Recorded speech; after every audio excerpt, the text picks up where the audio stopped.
Bab 441. Su Jun sudah bisa melihat betapa luar biasanya Xiang Shaoyun. Dia masih bisa membunuh Xiang Shaoyun sekarang juga, tetapi jika dia menunggu beberapa tahun lagi dan tidak mampu memasuki alam kenaikan naga sebelum Xiang Shaoyun, dialah yang akan berada dalam bahaya. Karena itu, ketika dia mendengar pernyataan gegabah Xiang Shaoyun, dia memutuskan untuk menggunakannya sebagai alasan untuk segera bertindak.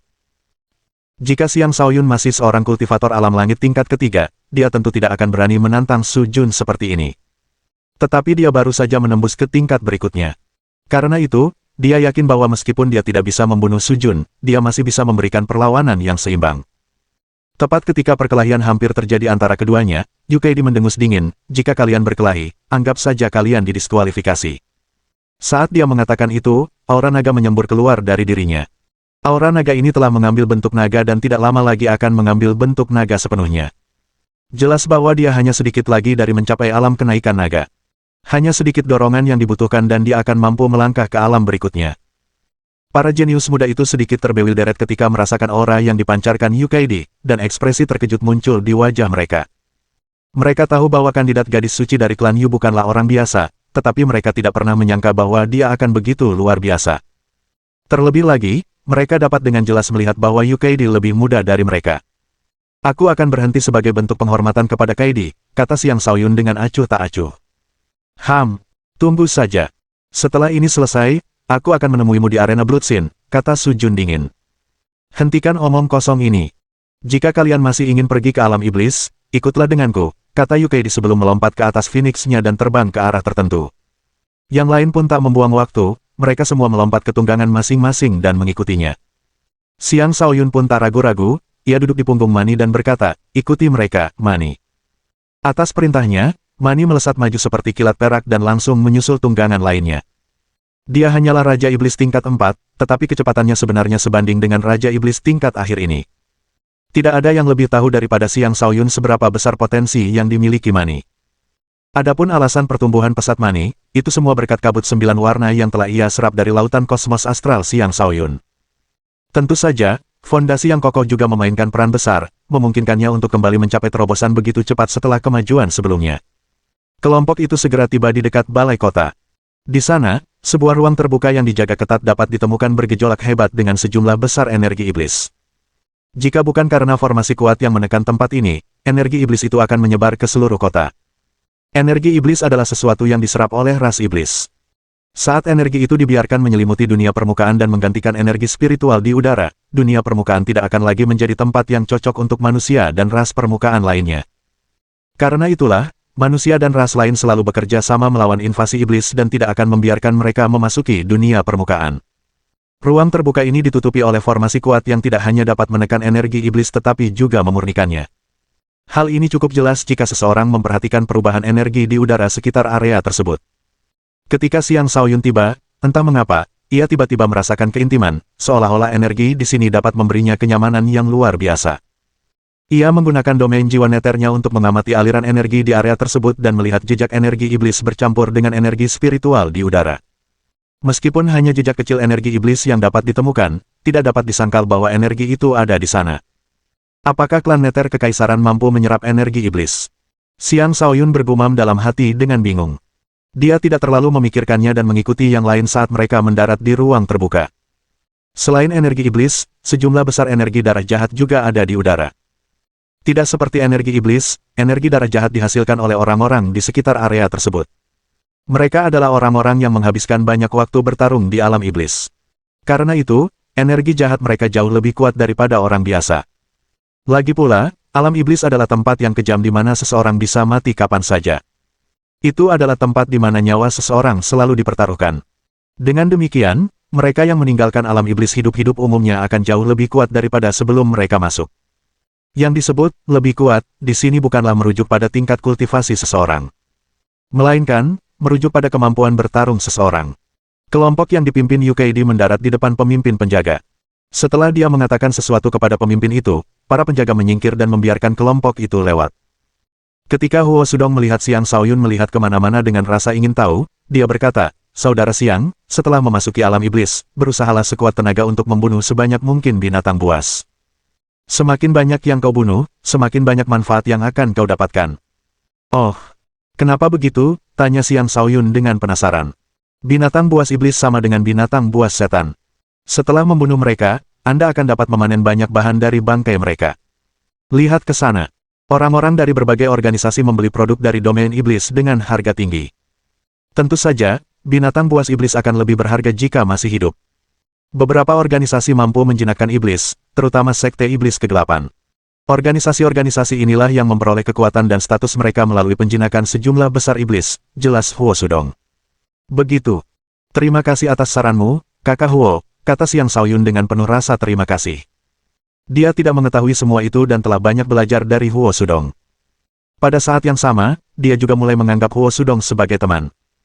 Tentu saja, dia masih belum menganggap Huo Sudong sebagai teman dekat, tetapi mereka cukup dekat sehingga dia akan membantunya tanpa ragu jika diperlukan. Sama-sama. Siapa tahu, mungkin justru aku yang membutuhkan bantuanmu di alam iblis, kata Huo Sudong sambil tersenyum. Xiang Shaoyun menatap Huo Sudong dalam-dalam sambil merenung dalam hati, ya, setidaknya orang ini punya mata yang jeli. Tak lama kemudian, kelompok itu tiba di sebuah formasi teleportasi. Formasi teleportasi inilah yang akan mengirim mereka masuk dan keluar dari alam iblis dengan biaya sejumlah kristal roh tertentu. Akan kukatakan ini untuk terakhir kalinya. Kau masih bisa mundur sekarang. Jika kau masih datang, aku akan membalas budi orang yang membawakanku angin iblis yin dengan murah hati, kata Yu Keidi dengan sungguh-sungguh. Tak seorang pun dari mereka pergi. Mereka semua berdiri di sana dengan tatapan penuh tekad. Bahkan, banyak dari mereka pernah memasuki alam iblis sebelumnya. Meskipun tempat itu kejam, mereka semua memiliki cara masing-masing untuk melindungi diri. Bagus. Ayo pergi, kata Yu Keidi sambil mengangguk puas. Kemudian dia membayar kristal roh yang dibutuhkan untuk mengirim semua orang ke alam iblis. Desir. Kekuatan formasi itu merambat melalui mereka, dan mereka lenyap begitu saja. Saat mereka sadar kembali, mereka mendapati diri mereka telah tiba di tempat yang gelap. Di sini, mereka terus-menerus dihantam oleh rasa tidak nyaman akibat sifat korosif energi jahat di udara. Xiang Shaoyun melihat sekeliling dan mendapati bahwa mereka telah tiba di sebuah benteng bobrok tempat sejumlah besar manusia dan ras lain tinggal. Tak seorang pun berpakaian rapi, dan semuanya mengenakan baju zirah yang rusak serta memiliki luka di sekujur tubuh mereka. Ini adalah pemandangan yang mengejutkan dan menyeramkan. Ketika Xiang Shaoyun mengamati sekelilingnya, dia tak kuasa menahan diri untuk berseru dengan takjub, ini adalah alam iblis. Bab 442. Alam iblis sebenarnya adalah jurang yang dalam. Jika melihat ke bawah dari atas benteng, satu-satunya yang terlihat hanyalah dua gunung dengan jurang yang dalam di antaranya. Sejumlah besar energi iblis menyembur keluar dari jurang tanpa henti, membentuk awan energi iblis. Benteng itu sebenarnya adalah benteng terapung yang terletak tepat di atas jurang. Konon, benteng itu merupakan benteng pertahanan yang dibangun oleh organisasi terkuat di permukaan. Benteng itu bukan hanya sekadar benteng, tetapi juga senjata ilahi yang digunakan untuk menekan iblis-iblis terkuat. Umat manusia dan berbagai ras lainnya menganggap benteng ini sebagai benteng penting yang berfungsi sebagai tempat beristirahat dan mencatat kontribusi orang-orang yang melakukan perjalanan ke alam iblis. Lagi pula, tak terhitung banyaknya orang yang datang dan pergi dari alam iblis setiap tahunnya, dan sebagian besar dari mereka akhirnya tewas di alam iblis. Wajar jika dibutuhkan tempat bagi orang-orang ini untuk beristirahat dan memulihkan diri. Adapun yang disebut kontribusi, itu ditentukan oleh jumlah monster iblis yang dibunuh. Semakin banyak monster iblis yang dibunuh dan semakin tinggi level monster iblis yang dibunuh, semakin banyak poin kontribusi yang akan diperoleh. Poin kontribusi juga sangat berguna. Seseorang bisa menjadi terkenal di seluruh negeri melalui poin kontribusi, dan seseorang juga bisa menggunakan poin tersebut untuk membeli barang-barang yang dibutuhkan seperti teknik kaisar, senjata kaisar, obat-obatan suci, dan sebagainya. Dengan poin kontribusi yang cukup, seseorang bahkan dapat mengklaim sebidang wilayah dan menjadi raja di sana. Poin kontribusi ini diakui bersama oleh organisasi-organisasi paling berpengaruh di wilayah kekuasaan tersebut. Organisasi-organisasi kuat ini tidak akan keberatan sedikit pun jika seseorang menukarkan poin-poin ini dengan harta mereka. Lagi pula, organisasi-organisasi kuat ini, dalam arti tertentu, adalah perwakilan dari kekuasaan 9 dewa. Segala sesuatu di wilayah itu praktis milik mereka. Bisa dikatakan bahwa mereka adalah dewa-dewa dari wilayah tersebut. Adapun nama sebenarnya dari organisasi-organisasi ini, itu bukanlah sesuatu yang bisa diketahui oleh orang biasa. Organisasi-organisasi pada level tersebut hidup di dunia yang sama sekali berbeda, dunia yang hanya bisa dipelajari setelah melampaui alam penguasa. Suara Yu Keidi terdengar lantang, semuanya, silakan ambil piring giok kalian masing-masing. Meskipun kalian di sini untuk membantuku mendapatkan angin iblis yin, poin kontribusi yang kalian peroleh akan menjadi milik kalian sendiri. Siang Shaoyun pulih dari keterkejutannya dan mengikuti semua orang ke meja tempat dia menerima piring gioknya sendiri. Dia meneteskan setetes sari darahnya di piring giok itu dan juga menuliskan namanya di sana. Saat dia melakukannya, dia tiba-tiba merasakan hubungan terbentuk antara dirinya dan sebuah prasasti batu menjulang tinggi di hadapannya. Ketika dia melihat ke arah prasasti itu, dia melihat sejumlah besar nama tertulis di seluruh prasasti tersebut. Suara Huo Sudong terdengar di sampingnya, ini adalah prasasti kontribusi. Nama-nama di bagian atas adalah para ahli terkuat di wilayah ini. Mereka adalah orang-orang yang telah membunuh sejumlah besar binatang buas untuk meraih kesuksesan dan pengakuan. Adapun nama kita, berada di bagian paling bawah prasasti. Bahkan, nama kita belum terlihat saat ini. Nama kita baru akan muncul setelah mendapatkan poin kontribusi yang cukup. Namun secara umum, hanya mereka yang mencapai alam penguasa yang dapat memperoleh poin kontribusi yang cukup agar nama mereka muncul. Xiang Shaoyun mengangguk dan hendak memalingkan muka ketika ia melihat nama yang familiar di prasasti itu, Xiang Dingtian. Nama ini tercantum di antara 10 nama teratas pada prasasti tersebut, terletak di posisi yang sangat mencolok. Entah mengapa, ketika dia melihat nama itu, emosi yang tak terlukiskan menyelimutinya, memberinya perasaan bahwa dia seolah-olah terhubung oleh takdir dengan Xiang Dingtian ini. Sebenarnya, dia memang memiliki semacam hubungan dengan Xiang Dingtian. Metode kultivasi dan teknik pertempuran yang dia kembangkan semuanya berasal dari Xiang Dingtian, penguasa tertinggi dari lebih dari 10.000 tahun yang lalu. Xiang Dingtian, nama orang terkuat di suatu era. Hantu pemakan pernah mengatakan kepadanya bahwa Xiang Dingtian telah berusaha menaklukkan seluruh wilayah 9 dewa, menjadi penguasa tertinggi. Sayangnya, ia akhirnya gagal dalam usahanya. Namun, itu tidak mengurangi pencapaian luar biasa yang telah ia raih dalam hidupnya. Metode kultivasi Xiang Shaoyun tiba-tiba mulai bergerak sendiri, bahkan pedang pembunuh langit penguasa miliknya pun mulai bergejolak, mencoba terbang keluar dari tubuhnya. Hentikan ini. Wajah Xiang Shaoyun berubah muram saat dia berteriak dalam hati dan menekan metode kultivasinya serta pedangnya. Jika berita menyebar bahwa dia memiliki warisan Xiang Dingtian, akan terjadi kehebohan besar. Perlu diketahui bahwa Xiang Dingtian juga seseorang yang memiliki banyak musuh, sementara pedang pembunuh langit penguasa adalah senjata luar biasa yang banyak orang idam-idamkan. Saudara Xiang, kenapa kau melamun? Ayo, kita berangkat, kata Huo Sudong, menarik perhatian Xiang Shaoyun kembali ke dunia nyata. Dia menggelengkan kepalanya sebelum dengan cepat mengikuti Yukaidi dan yang lainnya bersama Mani. Yukaidi dan yang lainnya tidak terburu-buru untuk segera berangkat. Sebaliknya, mereka berhenti di sebuah distrik komersial dan berkata, kita akan langsung menuju ke tingkat kedua domain iblis. Di sana dipenuhi Raja Iblis, bahkan Kaisar Iblis pun ada. Luangkan waktu untuk membeli beberapa barang yang kalian butuhkan di sini. Aku juga akan mengambil beberapa peta tingkat kedua untuk kalian semua. Dengan begitu, meskipun kita terpisah, kita tetap akan tahu jalan.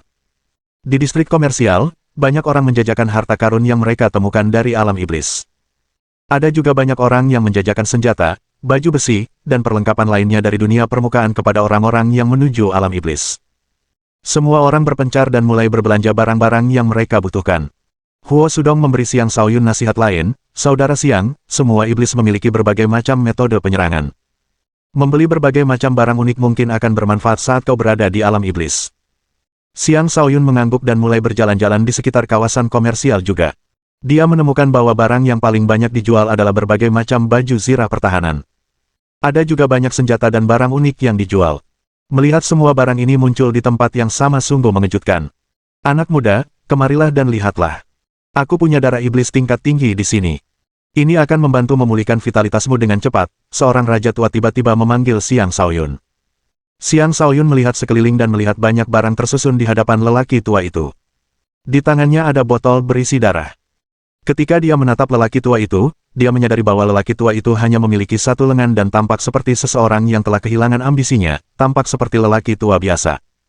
Xiang Shaoyun tidak terlalu tertarik dengan apa yang dijual raja tua itu, tetapi tiba-tiba, tubuhnya tampak bereaksi terhadap botol darah yang dipegang raja tua itu.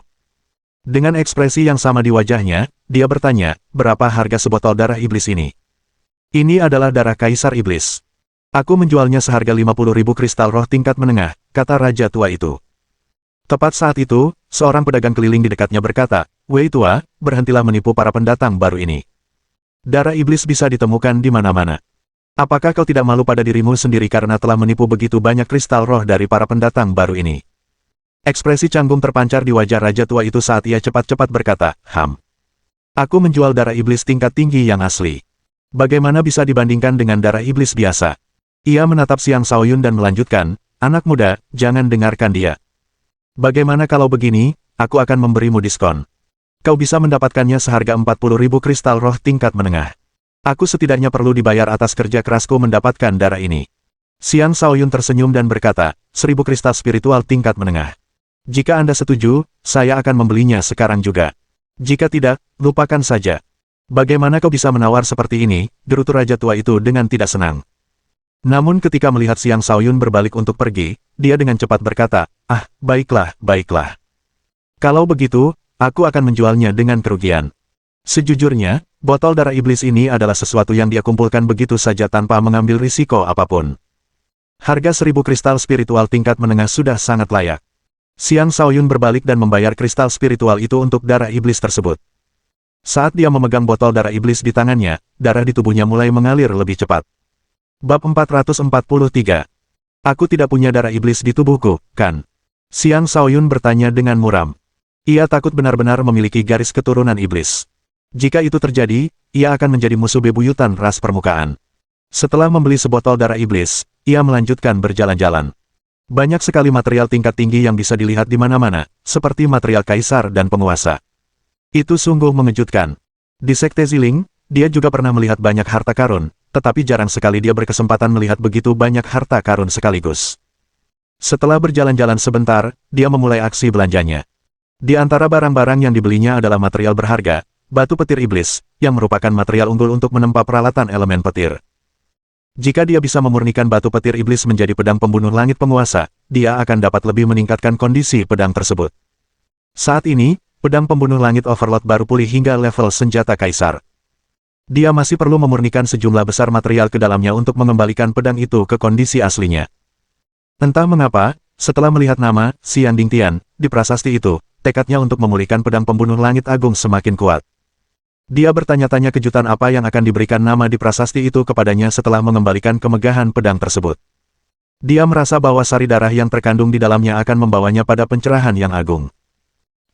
Ketika ia bergabung kembali dengan kelompok tersebut, ia mendapati bahwa kelompok itu sedang berkonfrontasi dengan kelompok lain. Ia menemukan bahwa kelompok lain dipimpin oleh seorang wanita yang seusia dengan Yukaidi dan juga sangat cantik.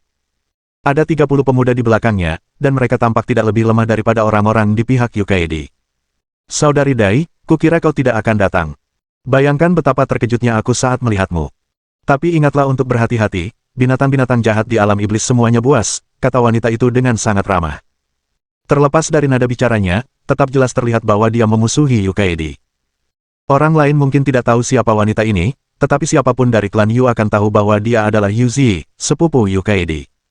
Dalam klan biasa, hubungan antara saudara perempuan dan sepupu umumnya baik. Namun, hal itu mungkin tidak berlaku untuk klan kuno seperti klan Yu. Di masa lalu, Yu Zi memiliki peluang besar untuk menjadi gadis suci klan Yu berikutnya, tetapi kebangkitan Yukaidi selanjutnya mengancam posisinya.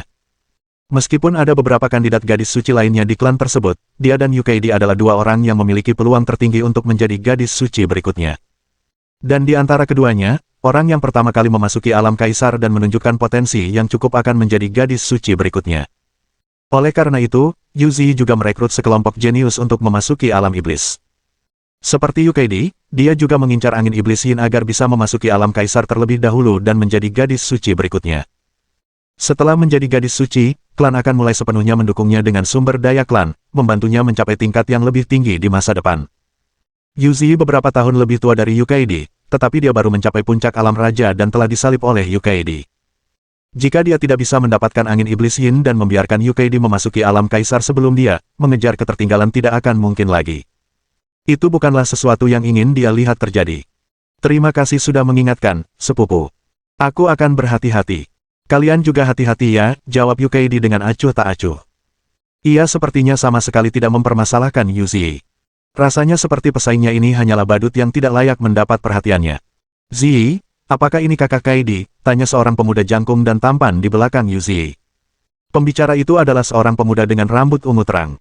Kedua matanya berkilauan dengan arus listrik ungu, memancarkan rasa penindasan yang kuat setiap saat. Dia juga salah satu yang telah membentuk aura naganya.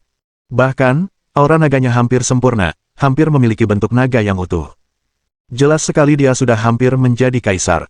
Namanya Zuo Zentian, seorang jenius dari klan kuno. Meskipun klan Zuo tidak sekuat klan Yu, klan ini tetap merupakan organisasi tingkat 7 teratas yang sudah memiliki setengah kekuatan yang dibutuhkan untuk menjadi organisasi tingkat 8. Zuo Zentian mulai menatap Yu Kaidi, matanya menyala-nyala karena hasrat. Dia jelas terpikat oleh kecantikannya. Dia tidak sendirian, karena sejumlah jenius di sekitarnya juga bersikap sama. Meskipun Yu Zi sebanding dengan Yu Kaidi dalam hal penampilan, temperamennya jauh kurang. Yu Zi tampak tidak senang dengan reaksi para jenius di kelompoknya, tetapi dia cepat pulih dan tersenyum. Benar. Dia adalah wanita tercantik nomor 1 di klan Yu kami, Yu Kaidi. Dia juga sepupu kesayanganku. Jika kalian ingin menjadi iparku, kalian harus bekerja keras untuk memenangkan hati sepupuku. Kata-kata itu tentu saja membuat para jenius di balik Yu Kaidi marah. Para pria dalam kelompok Yu Kaidi semuanya ada di sana untuk menjadi suaminya, dan mereka langsung menganggap kelompok lawan sebagai saingan cinta mereka. Zuo Zentian tertawa terbahak-bahak, kau pasti bercanda, Zi. Aku hanya memilikimu di hatiku. Tapi tetap saja merupakan suatu kehormatan bagiku untuk bisa mengenal saudari Kaidi. Mungkin itulah yang ingin dikatakan Zuo Zentian, tetapi tatapannya tak pernah lepas dari Yu Kaidi. Aku penasaran siapa dia. Jadi, dia Zuo Zentian, Raja Ungu dari klan Zuo. Suara provokatif Long Yunfei terdengar. Barulah kemudian Zuo Zentian mengalihkan pandangannya ke Long Yunfei dan bertanya dengan ragu, dan kau siapa? Putra mahkota ke-13 dari perkumpulan naga, Long Yunfei, jawab Long Yunfei sambil mengangkat alisnya. Ah, jadi dia pangeran peringkat terendah di perkumpulan naga. Mohon terima salam hormat saya. Zuo Zentian mencibir. Zuo Zentian, teriak Long Yunfei dengan marah ketika mendengar nada meremehkan dalam suara Zuo Zentian. Orang-orang seperti mereka sangat sombong. Long Yunfei tidak akan menerima penghinaan dari Zuo Zentian di depan begitu banyak orang. Apa? Kau berpikir untuk berduel denganku, kata Zuo Zentian, masih dengan suara angkuh yang sama. Kau pikir aku takut padamu? Long Yunfei menjawab dengan agresif, tampak seperti akan berkelahi sungguhan. Yu Kaidi menyela, jika kalian berdua benar-benar ingin bertarung, kalian seharusnya berkompetisi siapa yang bisa membunuh lebih banyak binatang buas di alam iblis. Bertarung di sini hanya akan membuat kalian berdua menjadi bahan tertawaan. Hehe, kau salah, saudari Dai. Mereka berdua adalah jenius dari organisasi masing-masing. Mereka mewakili organisasi di belakang mereka, dan siapapun yang menang akan menjadi bukti organisasi mana yang lebih baik dalam melatih murid-muridnya. Yu Zi semakin memperkeruh suasana. Benar, Zi benar. Kita semua di sini untuk angin iblis Yin. Mengapa kita tidak bertarung di sini saja? Yang kalah akan mundur dari perlombaan, kata Zuo Zentian. Pihak mereka memiliki lebih banyak orang, dan jika pertempuran pecah di sini, mereka pasti akan menang. Bab 444. Zuo Zentian adalah seseorang yang memiliki kepercayaan diri yang mutlak. Julukannya, Raja Ungu, bukanlah sesuatu yang diberikan kepadanya tanpa alasan.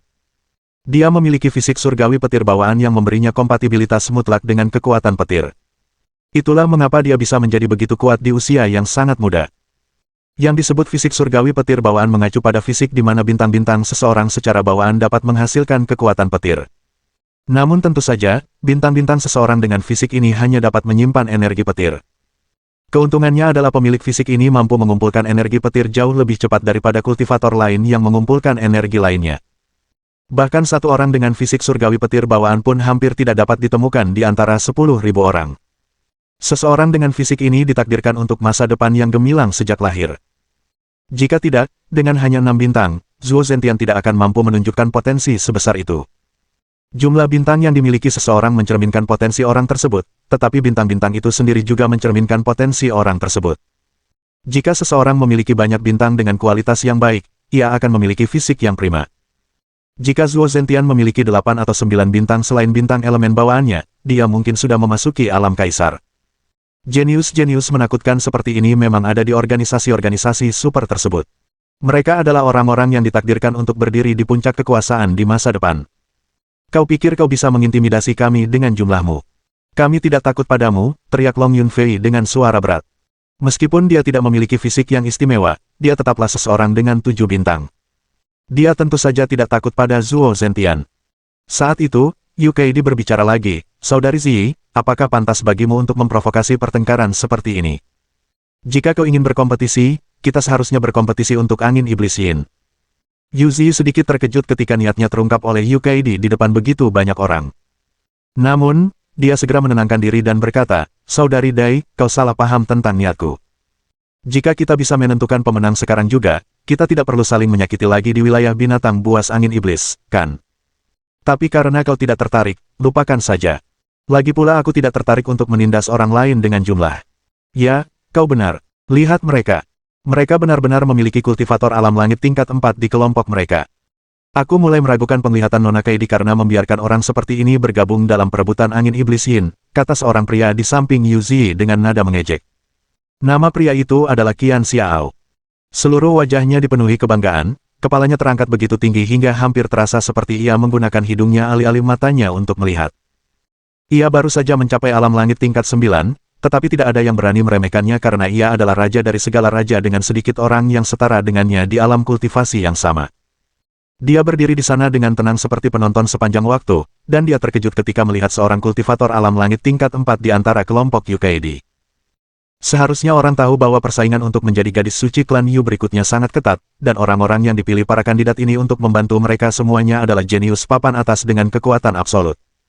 Dia tak percaya dengan apa yang dilihatnya ketika seorang kultivator alam langit tingkat 4 berada di sini. Awalnya dia mengira Xiang Shaoyun menyembunyikan kekuatannya menggunakan harta karun, tetapi setelah memperhatikan lebih seksama, dia menyimpulkan bahwa Xiang Shaoyun benar-benar seorang raja tingkat 4. Setelah sampai pada kesimpulan itu, dia tak tahan lagi untuk mencibir mereka. Xiang Shaoyun tidak berniat terlibat dalam perdebatan itu. Lagi pula, ini adalah urusan klan Yu. Kecuali jika Yu Kaidi sendiri diserang, dia tidak tertarik untuk melakukan apapun. Nalurinya mengatakan kepadanya bahwa Yu Kaidi akan menjadi wanitanya seumur hidup, dan dia tidak akan membiarkan siapapun merebutnya darinya. Namun, meskipun ia berusaha untuk tidak menarik perhatian, seseorang tetap saja mengenalinya. Ia tak kuasa menahan diri untuk meratap dalam hati, aku bagaikan mutiara yang bersinar di malam hari. Seberapapun aku menyembunyikan diri, kecemerlanganku tak bisa disembunyikan. Orang lain mungkin akan merasa jijik jika mereka tahu apa yang dipikirkannya. Itu terlalu narsis. Huo Sudong hendak membela Xiang Shaoyun lagi, tetapi Xiang Shaoyun menghentikannya.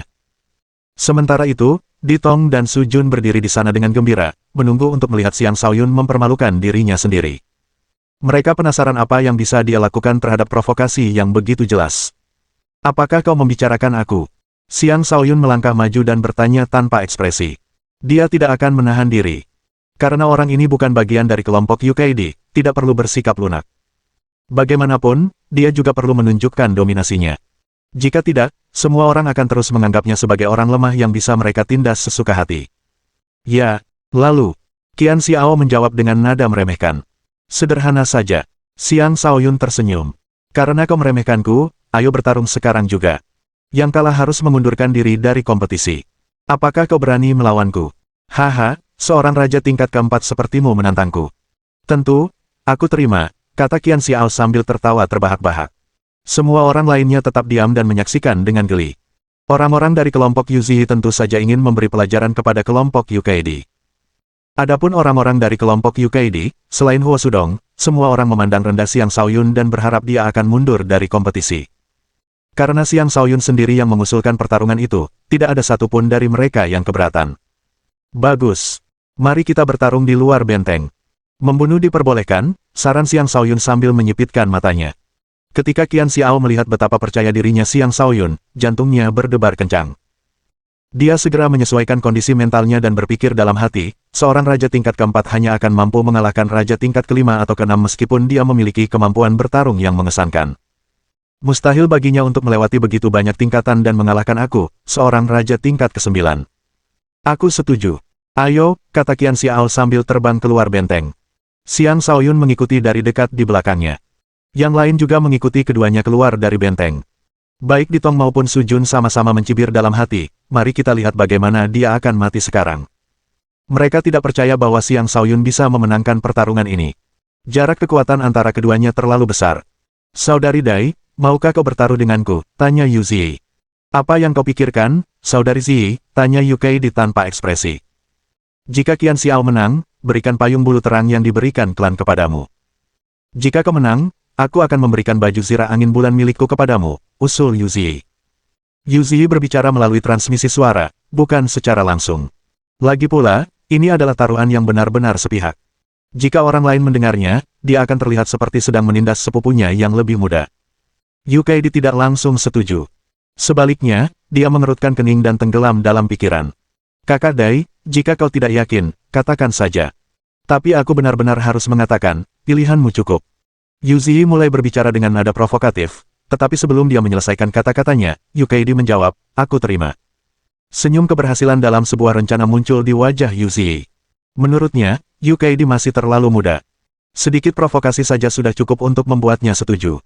Sementara itu, pertempuran akan segera dimulai. Bab 445. Qian Xiao mencibir dan berkata, "Nak, sebutkan namamu. Aku tidak pernah membunuh orang yang tidak bernama. Ingat ini. Nama orang yang akan mengalahkanmu adalah Xiang Shaoyun," jawab Xiang Shaoyun dengan tenang. "Baiklah. Xiang Shaoyun, aku akan mempersulit diriku sendiri dengan memberimu keuntungan 3 langkah. Aku tidak ingin dikenal sebagai orang yang menindas yang lemah," kata Qian Xiao. "Hehe, lupakan saja. Jika kita melakukan itu, aku khawatir kau tidak akan bisa menerima kekalahanmu nanti," kata Xiang Shaoyun sambil tersenyum. "Hentikan omong kosong ini. 3 langkah. Aku tidak akan menarik kembali kata-kataku. Semua orang di sini bisa menjadi saksi," Qian Xiao bersikeras. "Baiklah. Kau yang meminta," kata Xiang Shaoyun. Dia melesat maju dan melemparkan tinju helix emas tepat ke arah Qian Xiao. Dengan kekuatan serangan setara Raja tingkat 5, pukulan ini cukup mengesankan. Namun, itu bukanlah apa-apa di mata para jenius di sini. Masing-masing dari mereka adalah raja dari segala raja, dan bahkan ada raja super di antara mereka. Bertarung di atas kemampuan mereka bukanlah hal yang mengesankan bagi mereka. Mereka bahkan bertanya-tanya apakah Xiang Shaoyun bunuh diri karena menantang Qian Xiao hanya dengan kekuatan sekecil itu. Tidak seperti yang lain, Tang Longfei mengerutkan kening sambil menatap Xiang Shaoyun, tampak khawatir padanya. Qian Xiano bergeser ke samping dan dengan mudah menghindari serangan itu. Senyum lebar muncul di wajahnya saat dia berkata, "Tersisa 2 gerakan. Hargai itu." Sejauh yang dia ketahui, ini sudah semua yang dimiliki Xiang Shaoyun. Mengalahkannya hanya dengan kekuatan sebesar ini hanyalah mimpi. "Rasakan jurus keduaku," teriak Xiang Shaoyun saat kekuatan serangannya melonjak, mencapai level Raja tingkat 6. Seseorang yang mampu melakukan hal ini sudah cukup hebat untuk dikenal sebagai sosok luar biasa di antara mereka yang memiliki tingkat kultivasi yang sama. Pukulan spiralnya memancarkan cahaya keemasan yang cemerlang saat melesat lurus ke arah dada Qian Xiao. Sayangnya, serangan ini tetap gagal menyulitkan Qian Xiao karena ia langsung memblokir serangan itu dengan perisai pertahanannya. Menurutnya, ini mungkin sudah batas kemampuan Xiang Shaoyun. "Tidak buruk, tapi tingkat kultivasimu terlalu rendah," kata Qian Xiao sambil mencibir.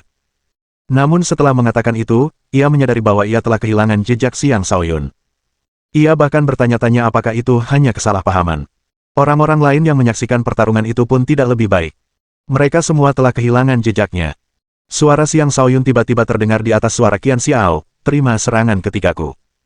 Di sana dia berdiri, menebas ke bawah dengan pedang pembunuh langit penguasa miliknya dari langit. Posisi kedua dari teknik pedang pembunuh langit 9 penguasa, mengubah cuaca. Seketika itu, cuaca berubah. Angin bertiup kencang, awan gelap berkumpul, dan guntur bergemuruh, menyelimuti area seluas beberapa ratus meter dalam badai petir. Angin bertiup kencang, dan kilat menyambar dengan dahsyat.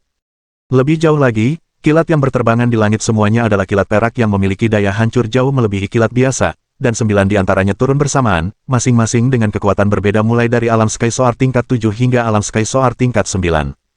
Gemuruh, gemuruh. Layaknya naga dan ular, 9 kilat melesat di udara dan menghujani tanah di bawahnya. Memanggil petir ke tubuhnya. "Apakah anak ini juga memiliki fisik surgawi petir bawaan?" gumam Zhuo Zentian sambil menyipitkan matanya.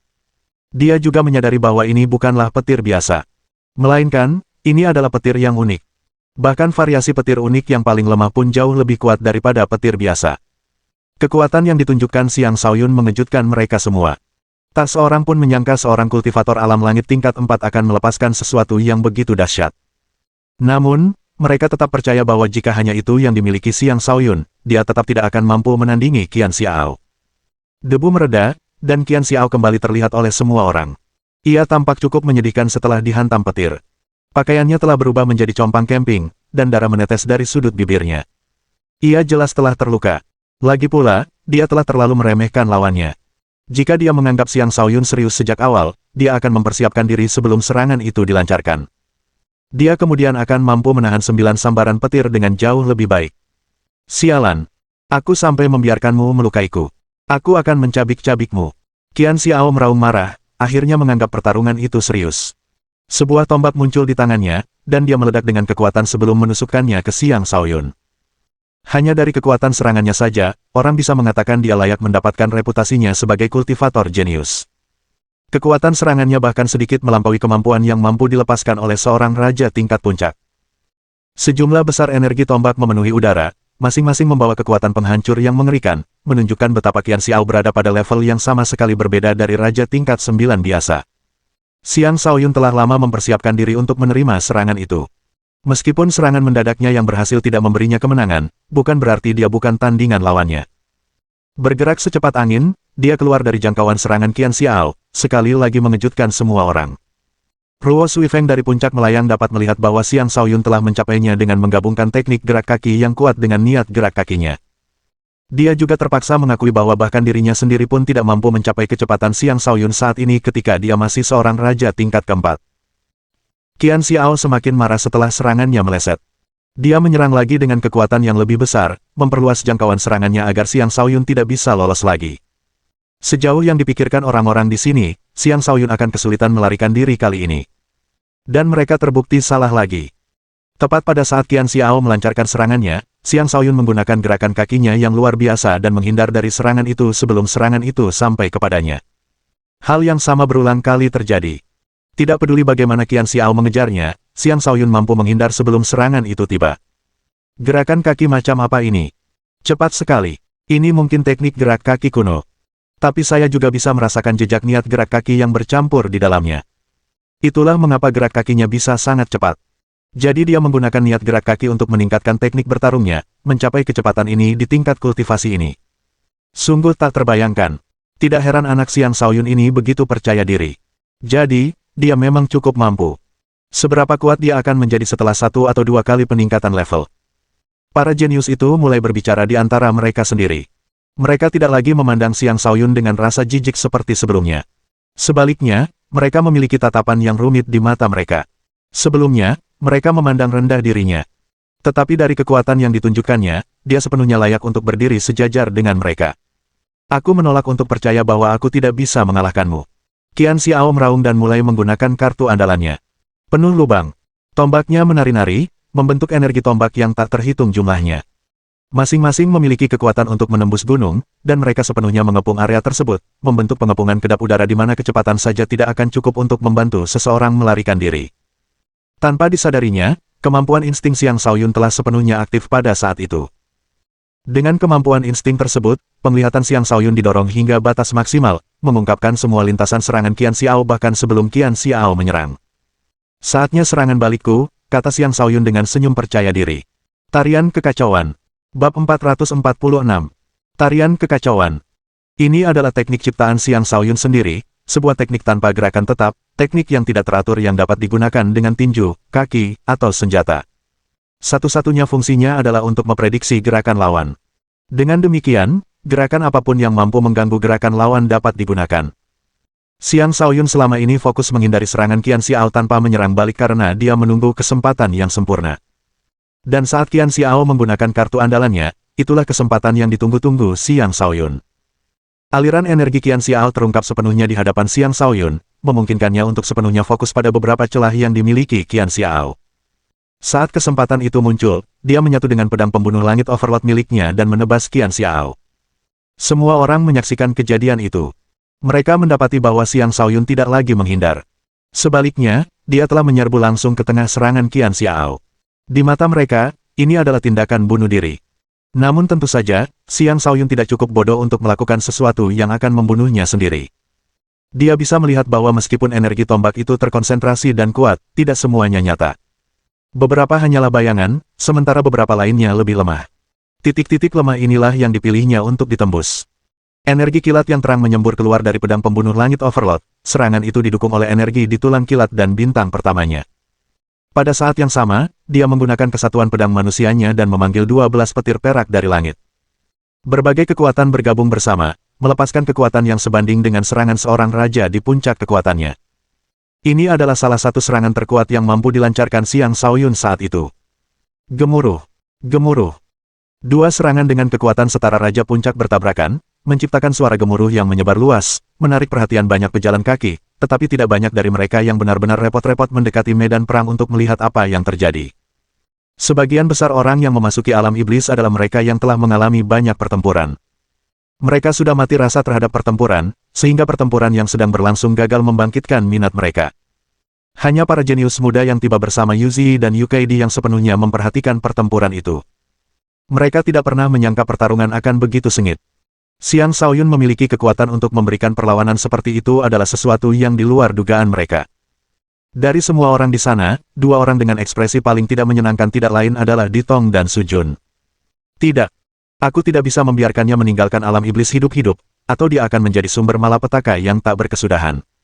Ditong bersumpah dalam hati. Dia selalu percaya bahwa meskipun Xiang Shaoyun cukup kuat, dia tetap tidak sebanding dengannya. Tetapi dia menyadari bahwa dia sangat salah. Xiang Shaoyun telah mencapai level ini hanya dalam 3 tahun. Jika diberi lebih banyak waktu, bukankah dia akhirnya akan cukup kuat untuk menghancurkannya seperti serangga? Dan jika Xiang Shaoyun diberi waktu 100 tahun, klan Di mungkin harus mengembalikan semua yang telah mereka ambil darinya. Itu bukanlah sesuatu yang Ditong inginkan terjadi. Adapun Sujun, dia juga merasa sangat tidak puas. Sejak saat dia melihat Xiang Shaoyun berdiri di samping Lady Sura, dia ingin membunuh Xiang Shaoyun. Akibatnya, dia terus-menerus membuat masalah bagi Xiang Shaoyun. Tetapi kekuatan yang ditunjukkan Xiang Shaoyun jauh melampaui imajinasinya. Dapat dimengerti mengapa dia sangat tidak senang. Jika aku tidak bisa membunuhnya sebelum meninggalkan alam iblis, satu-satunya yang bisa kulakukan setelah ini adalah lari kembali ke perkumpulan naga dalam kekalahan, pikir Su Jun dengan takut. Satu-satunya alasan dia membuat begitu banyak masalah bagi Xiang Shaoyun adalah karena dia percaya Xiang Shaoyun adalah orang lemah yang bisa dia hancurkan kapan saja dia mau. Ketika dia melihat bahwa Xiang Shaoyun memiliki kemampuan bertarung yang setara dengannya, dia mulai menyesali tindakannya di masa lalu. Lagi pula, Xiang Shaoyun masih seorang kultivator alam langit tingkat 4. Setelah 1 atau 2 terobosan, bukankah dia akan mampu membunuh bahkan kaisar? Kesadaran ini membuat Su Jun khawatir. Huo Sudong adalah satu-satunya orang yang tersenyum gembira. Dia adalah satu-satunya orang yang telah berusaha berteman dengan Xiang Shaoyun sejak awal, tetapi bahkan penampilan hebat ini telah melampaui harapannya. Dia tahu bahwa seseorang yang dipilih oleh 7 penjahat tidak akan lemah, tetapi penampilan Xiang Shaoyun benar-benar luar biasa. Si penjudi jelek memang pantas mendapatkan reputasinya. Kemampuannya dalam menemukan bakat sungguh luar biasa, pikir Huo Sudong dengan kagum. Satu-satunya alasan dia berusaha berteman dengan Xiang Shaoyun adalah karena kepercayaannya pada pilihan si penjudi jelek. Yang mengejutkan, dia telah membuat keputusan yang tepat. Memiliki rekan seperjuangan seperti ini di alam iblis hanya akan menguntungkannya. Tak seorang pun menyadari bahwa sedikit jejak kegembiraan juga terlihat di wajah Tang Longfei, seolah-olah dia sangat puas dengan penampilan Xiang Shaoyun. Pada saat itu, pemenang pertempuran akhirnya telah ditentukan. Ledakan energi mereda, dan 2 sosok terlempar ke belakang berlumuran darah. Pertama-tama, semua orang memandang Xiang Shaoyun dan melihat bahwa pakaiannya telah berubah menjadi compang camping. Luka yang cukup dalam hingga memperlihatkan tulangnya ada di sekujur tubuhnya, dan dia tampak seperti baru saja mandi darah. Dia tampak dalam kondisi yang mengerikan. Auranya juga tampak sangat lemah. Kemungkinan besar dia hanya memiliki 10% dari kemampuan bertarungnya yang tersisa saat ini. Meskipun begitu, dia masih mampu melayang di udara. Ini membuktikan bahwa dia berhasil selamat dari serangan Qian Xiao. Semua orang kemudian menatap Qian Xiao. Pakaiannya juga telah compang camping, memperlihatkan baju zirah dalam yang indah yang dikenakannya. Sebuah retakan terlihat di bagian tengah baju zirah itu, dan darah menyembur keluar darinya.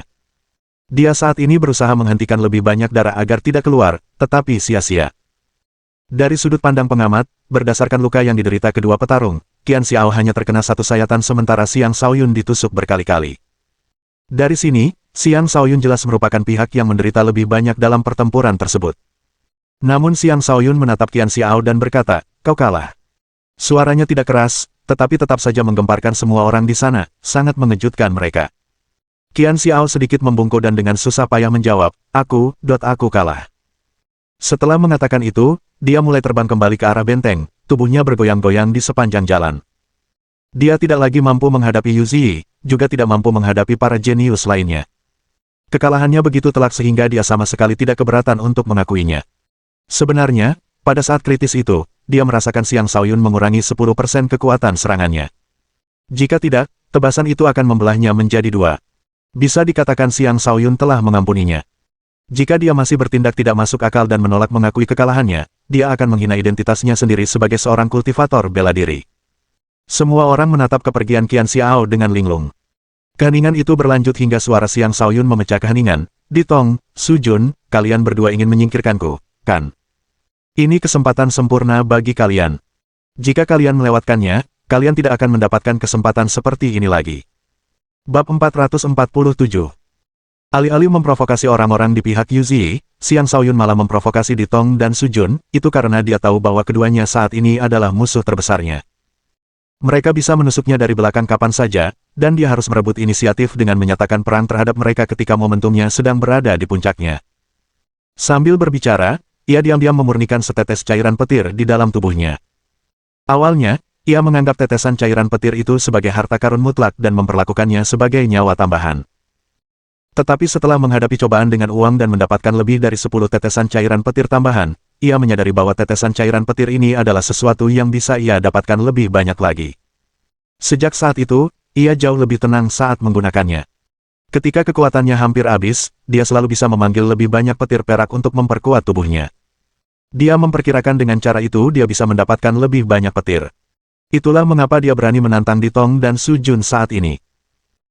Tentu saja, meskipun ia bisa mengalahkan Qian Xiao dengan susah payah, ia tidak yakin bisa mengalahkan Ditong dan Sujun ketika mereka bekerja sama. Namun, ia juga bisa melihat bahwa kedua orang ini adalah individu yang arogan dan akan enggan bekerja sama melawannya. Baik Ditong maupun Sujun sangat marah mendengar kata-katanya. Xiang Shaoyun, karena kau sedang mencari kematian, jangan salahkan aku jika aku membunuhmu, kata Ditong. Dia tidak akan melewatkan kesempatan untuk membunuh Xiang Shaoyun saat dia sedang terpuruk. Ketika Sujun melihat niat membunuh di mata Ditong, dia menyatakan persetujuannya, karena berani menantang kami, kau pantas mati. Itu akan mengajarkanmu bahwa hanya mengalahkan satu orang tidak membuatmu menjadi pendekar yang tak tertandingi. Sekte Ziling tidak pernah akur dengan perkumpulan naga. Sujun tahu siapa Ditong, tetapi menurutnya, ini urusan pribadi mereka, dan tidak ada hubungannya dengan sekte mereka. Lagi pula, mereka saat ini berada di alam iblis. Tidak perlu terlalu mempedulikan posisi sekte mereka. Bagaimanapun, Sujun baru-baru ini mengetahui dari Long Yunfei bahwa sekte Ziling tampaknya sedang berusaha berdamai dengan perkumpulan naga akhir-akhir ini. Dan karena semua itu, dia tidak keberatan bekerja sama dengan Ditong. Siapapun yang ingin mencelakai kakak Xiang harus melewati aku dulu, kata Huo Sudong sambil melangkah maju dan mengusap kepalanya yang botak. Hehe, aku juga ikut, Ken Wunian bergabung dengannya. Dia benar-benar memihak Xiang Shaoyun tanpa ragu-ragu. Perubahan sikapnya membuat semua orang tercengang. Ken Wunian adalah seseorang yang hanya memiliki satu kaki. Siapapun yang memiliki akal sehat dapat melihat bahwa dia adalah murid dari jurus kaki pecah langit. Meskipun dia hanya kultivator alam langit tingkat 8, kekuatan tempurnya masih jauh di atas kultivator alam langit tingkat 9 biasa. Adapun Huo Sudong, orang-orang di sana mencurigai dia adalah murid dari biksu tersenyum. Jika demikian, itu hanya berarti bahwa dua murid dari 7 penjahat berpihak pada Xiang Shaoyun. Mereka terkejut dengan kenyataan itu. Baik Ditong maupun Sujun tidak menyangka bahwa Huo Sudong dan Ken Wunian akan berpihak pada Xiang Shaoyun. Tetapi sekarang sudah terlambat bagi mereka untuk menarik kembali kata-kata mereka. Tepat ketika konflik hampir pecah, Yu Keidi berkata, Xiang Shaoyun, apakah kau lupa kata-kataku? Aku bilang kalian semua harus melupakan dendam pribadi kalian selama di sini. Apakah kau mencoba mempersulitku dengan membuat masalah? Ekspresi puas muncul di wajah Xiang Shaoyun saat dia berkata, Keidi, tenangkan amarahmu. Aku hanya bercanda. Aku tidak tahu mengapa mereka menanggapinya begitu serius. Lihat luka-lukaku. Apa kau pikir aku masih bisa melawan mereka? Aku sudah akan bersyukur jika mereka tidak memanfaatkan kesempatan ini untuk menginjak-injakku saat aku sedang terpuruk. Astaga! Betapa kurang ajarnya bajingan ini, seru Ditong dan Sujun dalam hati. Xiang Shaoyun adalah orang yang membuat masalah, namun dia dengan terang-terangan mengalihkan kesalahan kepada mereka. Ini sama sekali tidak ada hubungannya dengan mereka. Jika kau melakukan ini sekali lagi, aku tidak akan memberimu kesempatan lagi, kata Yu Keidi dengan serius. Ya, jangan khawatir, Keidi.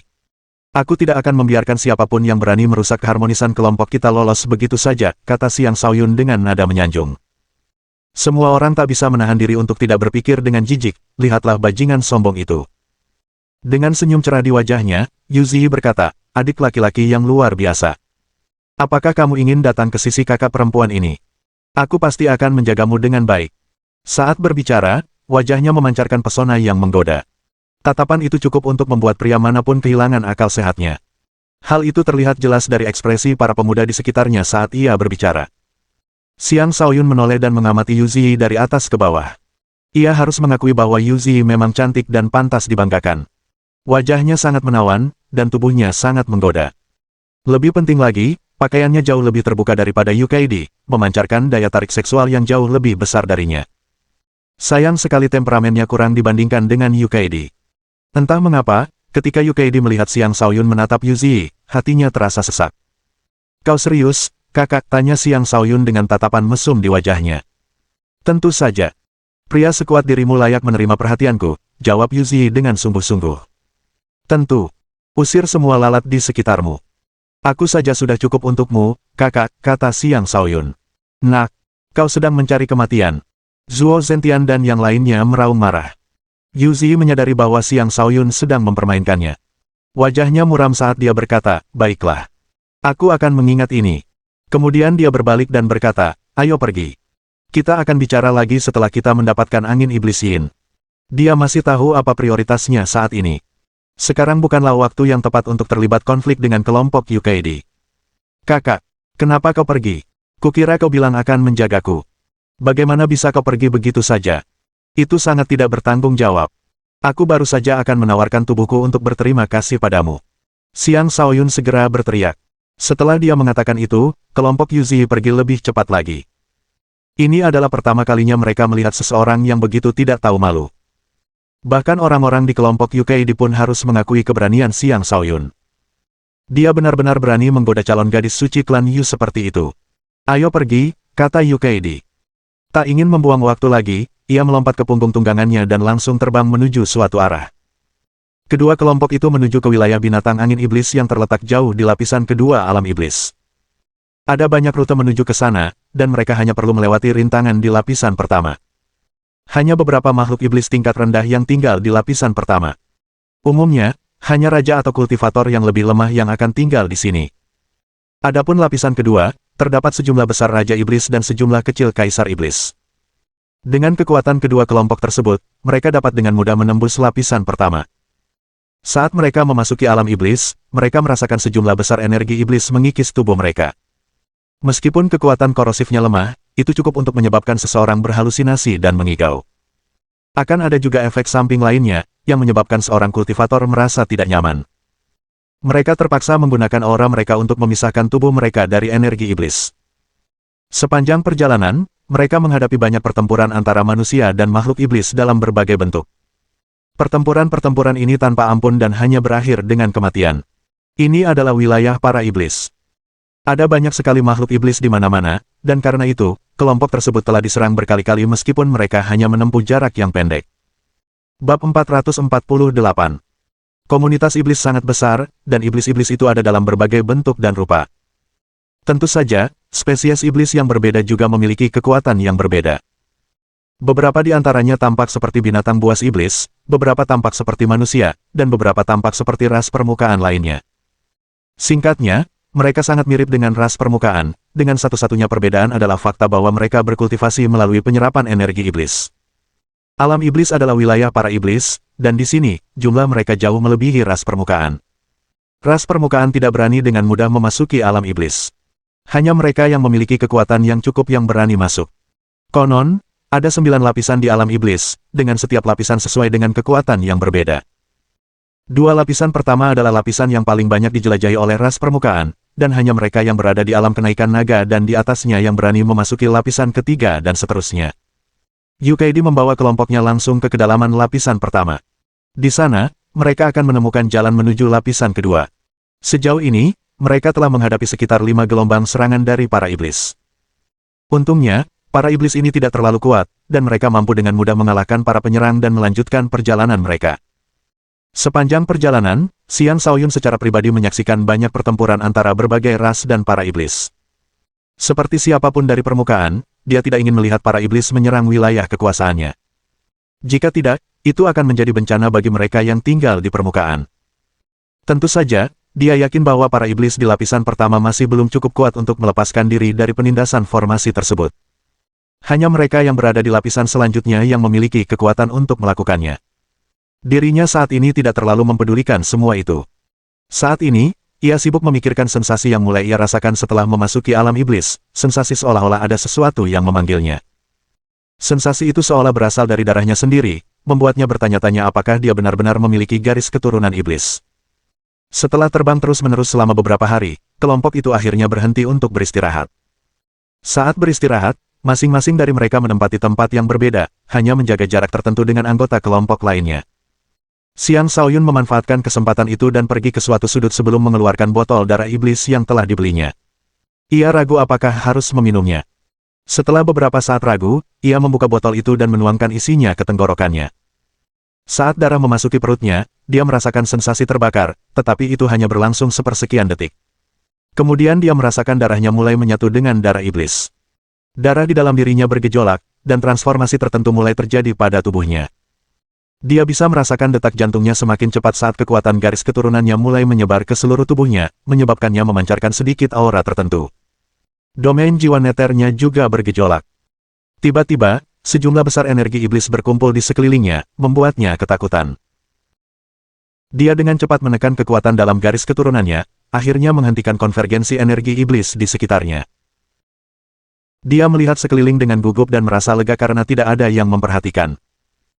Lagi pula, tempat ini dipenuhi dengan energi iblis. Orang-orang ini kurang memahami energi iblis dan tentu saja tidak akan menyadari perubahan energi iblis di udara. Xiang Shaoyun menghela napas lega sambil berpikir, apakah klan Neter Kekaisaran termasuk dalam kelompok iblis? Sayang sekali aku hanya tahu sedikit tentang mereka. Dia memiliki domain jiwa Neter, dan menurut jiwa harimau putih dan hantu pemangsa, ini adalah bakat bawaan dari klan Neter Kekaisaran. Namun, hantu pemangsa juga memberitahunya bahwa klan Neter Kekaisaran adalah ras yang tinggal di dunia permukaan. Terserah. Entah ini akan baik atau buruk bagiku, aku akan menghadapinya saat waktunya tiba. Xiang Shaoyun memutuskan untuk berhenti mengkhawatirkannya. Ia kini yakin bahwa energi jahat di sini tidak akan membahayakannya sedikitpun. Bahkan, ia bisa menyerap energi jahat tersebut untuk meningkatkan kekuatannya. Tidak seperti yang lain, ia tidak perlu lagi memperluas energinya setiap saat untuk melindungi dirinya dari sifat korosif energi jahat tersebut. Setelah beristirahat semalaman, kelompok itu berangkat lagi. Mereka melakukan perjalanan dengan kecepatan maksimal, dan mereka bahkan tidak repot-repot menyerang iblis manapun yang mereka temui di jalan. Mereka hanya akan melawan iblis yang benar-benar menyerang mereka. Setelah melakukan perjalanan dengan cara ini selama sekitar setengah bulan, mereka telah menembus jauh ke dalam alam iblis. Di sini, mereka mulai bertemu dengan Raja Iblis, dan energi iblis telah menjadi jauh lebih pekat. Meskipun demikian, masih banyak orang dari permukaan yang dapat ditemukan. Orang-orang ini berada di sini untuk mendapatkan poin kontribusi dan material yang dapat mereka ambil dari tubuh binatang-binatang iblis. Karena material iblis ini jauh lebih berharga daripada material setan, banyak kelompok pemburu setan dapat ditemukan di sini. Di sepanjang perjalanan, Xiang Shaoyun melihat berbagai macam material iblis. Dia ingin mendapatkan beberapa untuk penelitiannya, tetapi ketika dia melihat betapa terburu-burunya Yukaidi, dia mengurungkan niatnya. Bagaimanapun, dia juga tahu bahwa di lapisan pertama ini, sebagian besar iblis adalah iblis lemah tingkat rendah. Bahan-bahan dari mereka pun tidak akan terlalu berguna baginya. Dia selalu bisa mulai mengumpulkan bahan-bahan iblis setelah mendapatkan angin iblis Yin untuk Yukaidi. Ketika mereka hampir mencapai pintu masuk ke lapisan kedua, mereka tiba-tiba melihat sejumlah besar makhluk iblis terbang ke arah mereka. Orang-orang yang berburu makhluk iblis di sekitar situ semuanya ketakutan. Saat ini mereka sedang menghadapi gelombang monster yang hanya pernah mereka dengar ceritanya. Menghadapi gelombang monster, jika seseorang tidak mundur, ia akan mati karena kelelahan, sekuat apapun dia. Ini adalah elang iblis. Jumlahnya lebih dari 10.000, seru Tang Longfei dengan panik. Aku tidak tahu apa yang membuat mereka gila, tapi sebaiknya kita menghindari mereka, saran seseorang. Semuanya, bekerja sama dan tembus mereka, perintah Yukaidi. Mereka sedikit ragu, tetapi tetap memutuskan untuk menuruti perintahnya. Mereka membentuk formasi dua garis lurus dan langsung menyerbu ke arah gerombolan elang iblis. Saat menyerbu, mereka melepaskan aura agung mereka yang cukup kuat untuk mengusir iblis manapun di bawah alam kaisar. Ada banyak elang iblis di sini, tetapi mereka masing-masing cukup lemah. Dari semua elang iblis, hanya sekitar 10 yang merupakan Raja Iblis, dan mereka bahkan bukan Raja Iblis tingkat lanjut. Itulah mengapa Yukaidi memberi perintah untuk menerobos gelombang. Bekerja sama, mereka maju dan menghancurkan sejumlah besar elang iblis yang menghalangi jalan mereka, memercikkan darah iblis kemana-mana. Mereka adalah para jenius dari berbagai organisasi. Jika mereka bahkan tidak bisa melewati rintangan ini, mereka seharusnya melupakan angin iblis Yin. Satu-satunya alasan salah satu dari mereka menyarankan untuk menghindari gelombang itu adalah agar mereka bisa menghemat lebih banyak kekuatan, bukan karena dia takut pada elang iblis ini. Yang mengejutkan mereka, setelah menerobos gelombang elang iblis yang lebih kuat muncul di hadapan mereka. Mereka melakukan hal yang sama dan menerobos gelombang kedua, tetapi mereka telah menghabiskan banyak energi untuk melakukannya. Mereka melanjutkan perjalanan, tetapi terus bertemu dengan Raja Iblis. Untungnya, Raja Iblis ini berada di tingkatan yang lebih rendah dan tidak mampu menimbulkan ancaman besar bagi mereka. Namun, Xiang Shaoyun tidak berhasil membunuh terlalu banyak iblis. Bukan karena dia menunjukkan belas kasihan kepada para iblis, tetapi orang-orang di sekitarnya terlalu bersemangat untuk tampil di depan UKD dan telah membunuh sebagian besar iblis sebelum dia perlu melakukan apapun. Tak lama kemudian, mereka akhirnya tiba di depan pintu masuk lapisan kedua. Yang disebut pintu masuk itu sebenarnya adalah gua gelap gulita dengan lebar sekitar 1 atau 2 kilometer. Gua itu cukup besar untuk dilewati ribuan orang sekaligus. Sejumlah besar energi jahat dengan kepadatan yang jauh lebih tinggi mengalir keluar dari pintu masuk tersebut. "Ayo," seru Yukaidi sambil memimpin dan langsung menyerbu pintu masuk dengan tunggangannya. Yang lain mengikuti tanpa ragu. Lapisan kedua adalah tempat mereka akan benar-benar diuji. Bab 449. Ketika kelompok itu memasuki lapisan kedua, mereka dapat merasakan bahwa energi jahat di sini beberapa kali lebih padat daripada di lapisan pertama. "Semuanya, jaga diri kalian baik-baik. Pertarungan sesungguhnya baru dimulai sekarang," ingatkan Yukaidi. Benar saja, mereka belum berjalan jauh ketika beberapa Raja Iblis muncul dari tanah. Raja Iblis ini adalah tikus api iblis. Dengan api iblis yang melilit tubuh mereka, mereka menyerang kelompok manusia itu dengan kemampuan menyerang yang sangat kuat. Beberapa anggota kelompok tersebut mengembangkan kekuatan api, dan mereka mulai dengan cepat membunuh tikus api iblis dan memanen inti iblis mereka. Inti iblis bagi binatang buas iblis sama seperti inti setan bagi binatang buas setan. Namun, inti iblis memiliki satu keunggulan dibandingkan inti setan, yaitu seseorang dapat langsung menyerap energi di dalam inti iblis. Tentu saja, karena terdapat juga energi jahat di dalam inti iblis, seseorang harus terlebih dahulu memurnikan energi jahat tersebut sebelum dapat menyerap energi yang tersisa di dalam inti iblis. Setelah proses itu, hanya sekitar sepertiga dari energi di dalam inti iblis yang akan tersisa. Meskipun begitu, seseorang tidak boleh meremehkan energi yang tersisa karena energi itu cukup untuk mempercepat pertumbuhan kultivator manapun dengan efisiensi yang lebih besar daripada kristal spiritual. Itulah salah satu alasan mengapa setiap tahun berbagai organisasi mengirimkan murid-murid berbakat mereka ke alam iblis. Itu adalah salah satu metode tercepat bagi murid-murid mereka untuk berkembang. Namun, inti iblis dari tikus api iblis ini kualitasnya terlalu rendah untuk banyak membantu kelompok jenius ini. Tujuan utama mereka justru adalah api iblis dari tikus api iblis tersebut. Api iblis juga diklasifikasikan sebagai api unik, dan membudidayakan sedikit saja api iblis akan sangat membantu para kultivator jenius ini. Saat ini, api Yun bergejolak hebat di dalam bintang ketiga Xiang Shaoyun. Ia berulang kali mendesak Xiang Shaoyun untuk menuju ke arah tertentu. Apakah ada nyala api yang unik di sana, pikir Xiang Shaoyun dalam hati. Namun, Xiang Shaoyun tidak meninggalkan kelompok itu. Untuk saat ini, dia masih harus menuruti Yukaidi dan hanya akan bebas bertindak setelah dia mendapatkan apa yang dibutuhkan Yukaidi. Untungnya, arah yang dipilih Yukaidi juga merupakan arah yang sama yang disarankan Yun Flame kepada Xiang Shaoyun. Sejumlah besar tikus api iblis berada di area tersebut, dan jelas bahwa ini adalah wilayah mereka. Tikus api iblis berkembang biak dengan sangat cepat, itulah sebabnya mereka mampu bertahan hidup di perbatasan lapisan pertama dan kedua wilayah iblis. Saat kelompok itu bergerak maju, semakin banyak tikus api iblis muncul. Tikus api iblis ini semuanya adalah raja, dan beberapa bahkan raja tingkat lanjut. Akhirnya, iblis yang mampu menimbulkan ancaman bagi kelompok itu telah muncul. Bahkan Xiang Shaoyun berhasil membunuh 2 tikus api iblis kali ini. Sambil memegang inti iblis di tangannya, dia bisa merasakan energi yang terkandung di dalamnya. Namun, sebelum dia bisa mempelajarinya lebih lanjut, Yun Flame sudah dengan tidak sabar melahap energi di kedua inti tersebut. Setelah kehabisan energi, kedua inti itu berubah menjadi debu. Dalam hati, Xiang Shaoyun merenung, sepertinya Yun Flame semakin tidak sabar untuk menjadi lebih kuat.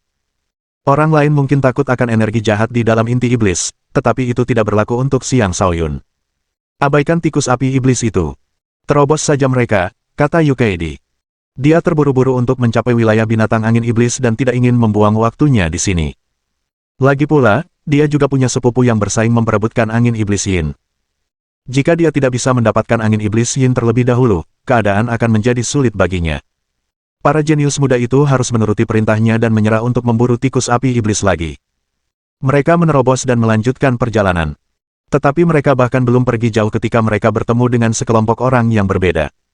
Orang-orang ini sedang dikejar oleh sejumlah besar tikus api iblis. Di sini terdapat puluhan tikus api iblis Raja Iblis, dipimpin oleh Raja Iblis tingkat puncak. Mereka yang tidak cukup kuat akan langsung menjadi makanan mereka. Manusia dapat tumbuh dengan menyerap energi dari inti iblis. Di sisi lain, iblis juga dapat tumbuh dengan melahap daging manusia untuk meningkatkan kekuatan garis keturunan mereka. Di alam iblis, kematian adalah hal biasa. Karena itu, kelompok UKID tidak mau repot-repot membantu kelompok lain.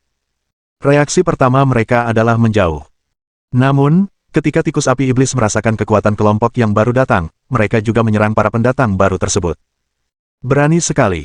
Musnahkan mereka, perintah UKID dingin dan menjadi orang pertama yang menyerang. Berdiri di atas Phoenix-nya, sebuah tombak muncul di tangannya. Dia mengayunkan tombak itu ke arah tikus api iblis. Serangan tombaknya cepat dan menghancurkan, langsung membunuh dua tikus api iblis dengan satu serangan. Yang lain pun ikut menyerang. Masing-masing dari mereka cukup kuat untuk menghadapi beberapa tikus api iblis sendirian.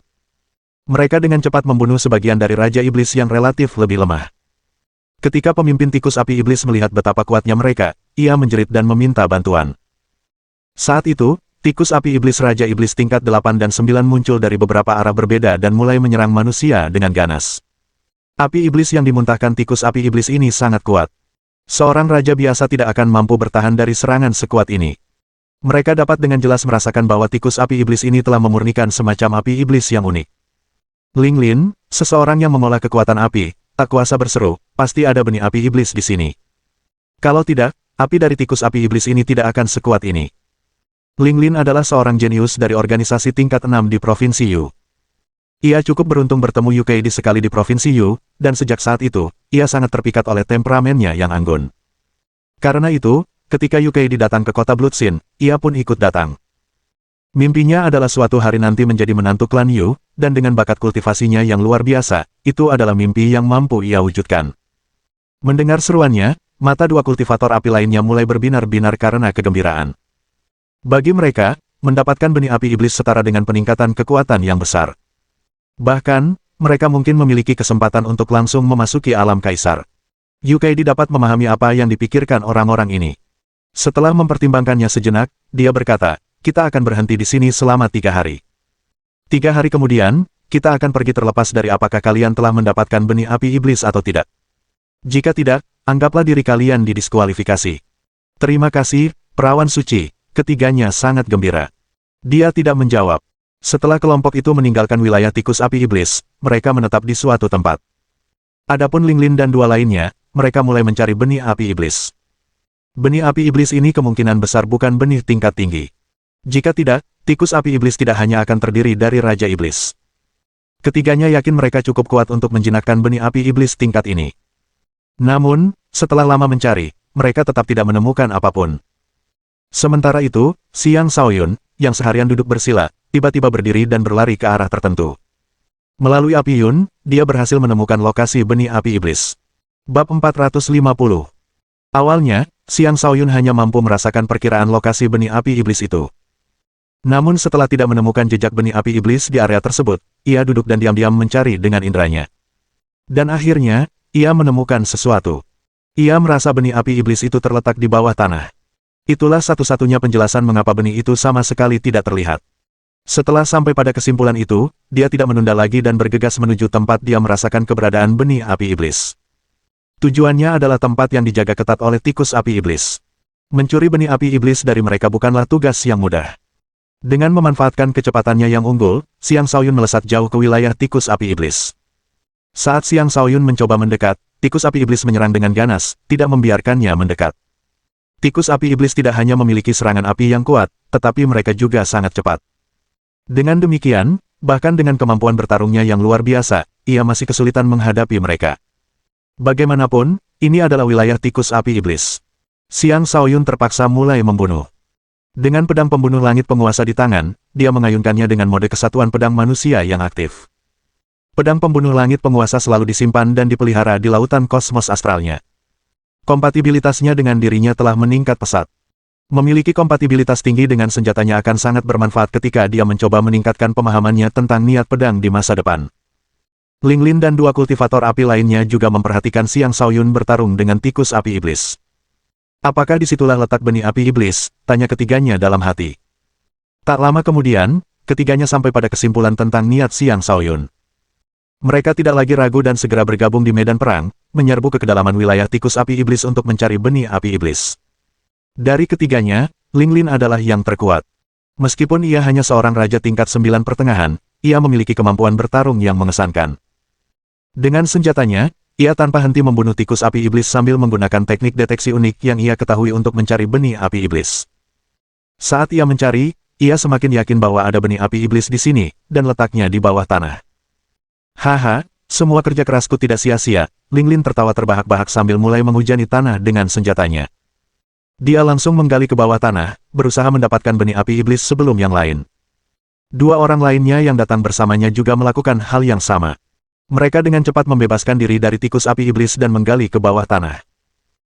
Di sisi lain, Xiang Shaoyun tiba-tiba terbang ke langit. Senyum tipis teruk di wajahnya saat dia bergumam, bagaimana mungkin benih api iblis begitu mudah ditaklukkan. Benar saja, tiga sosok terlihat terbang keluar dari tanah saat itu.